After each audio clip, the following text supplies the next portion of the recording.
This is the brief on dimensional analysis and physical relations.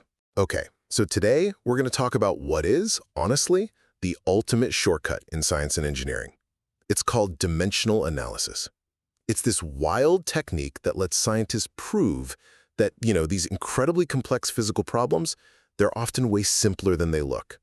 First, its real magic is how it just slashes the number of variables you have to deal with. So, imagine you're trying to figure out the drag on a new airplane wing, right?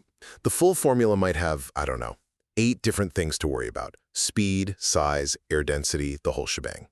But get this, using a clever math rule, engineers can show you don't need all 8. Nope. You only need to look at maybe 2 or 3 core unit-free numbers. This is a huge deal. It cuts down the experiments you need from thousands to just a few.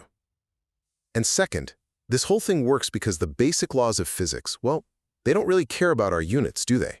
Any real physical relationship has to be expressible in terms of these dimensionless groups. And what are they? Just think of them as simple ratios, like lift versus weight.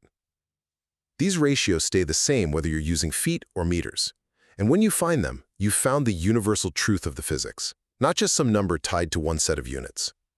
Dimensional analysis is that essential tool that helps engineers find the simplest, most universal equations governing our physical reality.